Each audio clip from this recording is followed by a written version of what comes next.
Hey guys, welcome to Local Channel. Today we'll be looking at what to trade, how to trade the first quarter of 2019. We're going to be looking at Apple and some other stocks, so stay tuned for the video.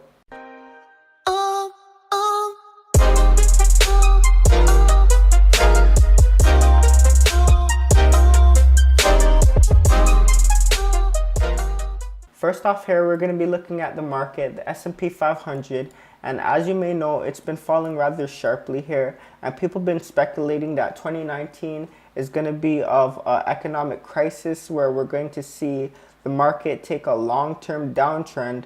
So here we'll look at the technicals and see where we have opportunities and the potential risk coming into 2019.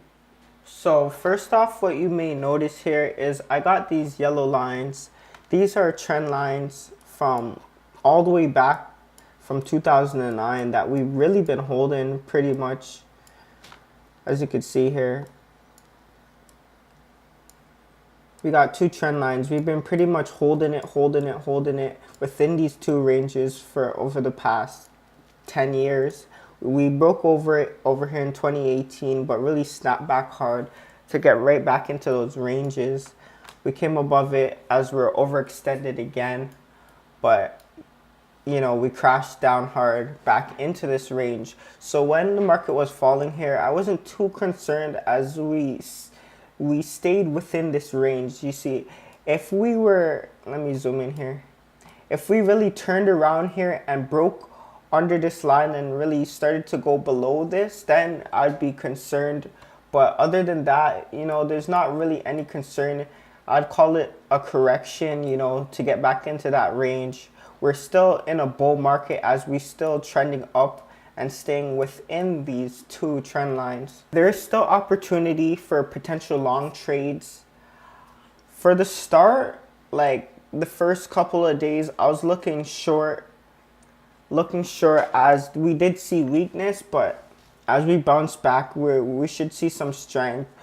We might turn around as it comes to some resistance, but we're definitely going to stay within these range. So Apple has been taking some hits recently as investors are no longer fully supporting this stock due to bad news, earnings, and the whole iPhone situation. So being that Apple has some bad news here, we're going to take a look at the potential opportunities we have and some trades we can possibly take. Personally, I'll be looking to the short side, as you can see, until the buyers really get some confidence and we really get those investors back into the game. So we're going to take a look at the 5-minute chart here. This was today. Let's back it up here. So basically when I'm looking at Apple chart, the first thing we're going to want to do is, of course, label out any support or resistance. So first off, I see right here we got a pivot, one here, two here, pivot there. So we got some support and resistance over there. I really tapped that point nicely. When looking for the short side, we're going to want some pivots above, like over here. Taps that real nicely. That's a real nice one. Alright, so now pulling up the 5-minute chart, what we want to see is these stocks going into these levels, what I usually trade, and you're going to want to see the first 5-minute candle to make a new low and really take a trade off of that. If it's under the VWAP, the 9 and 20, like you can see here, I'd be getting short. Over here is a little bit choppy, but would look for the first 5-minute candle to make a new low. If it was a little bit more cleaner, I wouldn't enter it as this is going back and forth, back and forth, back and forth. But stop high a day and really get a nice move here. As you can see under the 9 VWAP 20, and you have that resistance above it. Really want to see cleaner moves, but that's how I would potentially trade it since I'm looking short on this stock. There's nothing really interesting so far. No trades today on it. As you see, we're moving up with some momentum here. But I'll be looking when it gets into this 156 level, looking for a short under the VWAP 9 and 20. Hopefully we get that soon.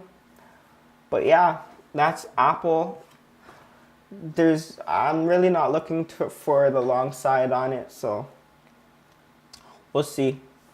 Another thing to note is that if we don't recognize any potential trades, we should really taper back our share size and take it slow until we really see that volume and momentum come back into the market, and fully capitalize instead of wasting our capital forcing trades that are not A quality setups.